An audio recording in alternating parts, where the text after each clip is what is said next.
you so much for taking the time to be here. I can't even begin to imagine what you're going through, so we do appreciate your time. Thank you for having me. First off, can you kind of explain to me, tell me about your family members that we are talking about, because there are at least 10 of them, and we're going to show some photos, but tell me about them. Yeah. So we're actually talking about exactly 10 family members that are currently, we think, were kidnapped by Hamas. If we've talked 3 days ago, we would have said 11, but unfortunately my uncle's caregiver, my uncle is a handicapped man. His caregiver was found murdered. And as you can see in the pictures, there are many kids. The people who are missing, kidnapped, are my aunts, my uncles, my uncle's sister, and my uncle's, my cousin, and their kids, and other kids. It's a lot of people. So we have there, people who are 67. We have kids who are 3-year-old.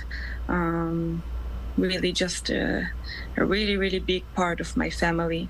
Everyone was living in the kibbutz Be'eri in the south. Some were visiting just for the holiday. And we actually lost contact with everyone on Saturday morning. We have, as I said, my uncle is handicapped. And, the kids, yeah. What has, and this is a tough question to answer. I know it's got to be a question that you've thought about but may not be able to answer. What has the last week been like for you and for your family? Because I would imagine, and I really can't even begin to imagine being in your spot right now, but that it's probably tough to process what's happening. Yeah, it really is. Everything just happened so suddenly. We had a time of relatively, I guess, quiet. And, it's impossible for me, unbearable for me. I think of my cousins who their parents and their sister is kidnapped. And obviously, my family, I can just imagine. I imagine them, without a bed, without proper food, without the medicine my uncle needs, just in a dark, scary place, foreign, enemy territory. I think of the kids, just in the worst nightmare. I don't know if they're injured. I don't know if they're hurt. I don't know if they're dying.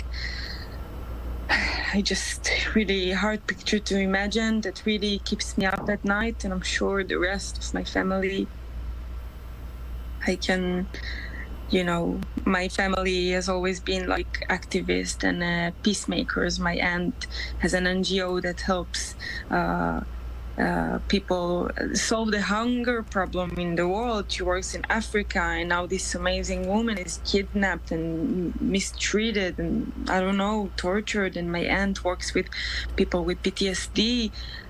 These are just normal people on one hand, and on the other hand, for me, they're extraordinary and so loving. And I grew up there, with such a tribe, and such a large part of us is currently under horrible conditions and hopefully alive. I can't even tell you if they're alive. We don't have any information about them.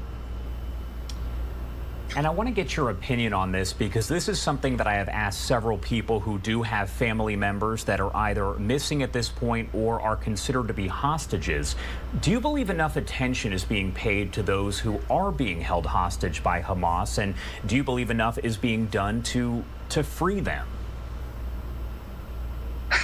For me, even 1 minute that they're there is too much. And it's been 8 days. And we hope there are actions that are being taken. We don't know. I don't know. I'm just a civilian, I'm not a politician, even though I was at the meetings in the EU.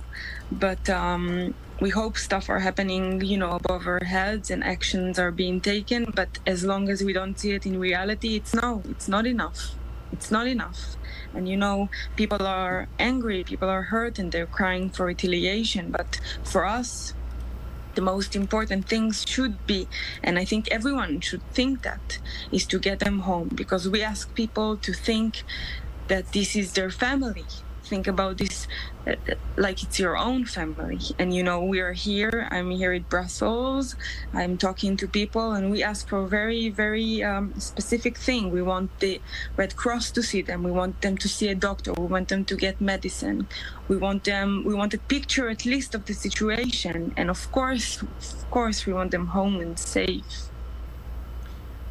What role has social media played? Because we know in a situation, what we've seen over the past week is you do have those families that are posting as many photos as they can. They want to make sure to get the word out. And I know you have been posting as well. So what role does social media play in all of this? I think the best thing about it is that people can see the faces of the people who are there, and then they can remember that they're alive, maybe, hopefully, and that they're there. And this should be the first action to be taken to bring them home. As I said, I also think that it gives us a lot of support, and also, you know, connections to many people with influence in the world, and, you know, a lot of representatives and just like people that can help us to spread the news, and also to put the pressure on the relevant people to get them out and to help them and to remember us. And I want to ask you, what message do you have for the public as we sit here and talk more than a week after this all really started? You know, my message is, besides the medical treatment and the Red Cross and all the practical stuff that we wait to happen, I want people to remember those faces, remember the faces of my family and the other families from the kibbutz of Be'eri and all the families that are currently in there. I want them to remember them, to call with us, to cry, you know, for them to be released, to demand from our representatives in Israel and outside of Israel to bring them home. My family specifically is also European citizens, Italian, Germans, Austrian, and everyone should be involved. This is a apolitical situation, just an inhuman situation, and everyone should remember that. Everyone should cry this cry for help.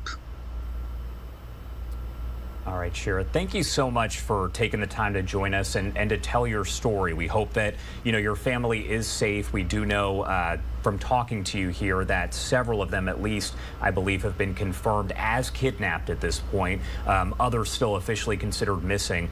Is there anything else that you want to add before I let you go? I just want to add that, you know, we have heard a lot of stories from my region.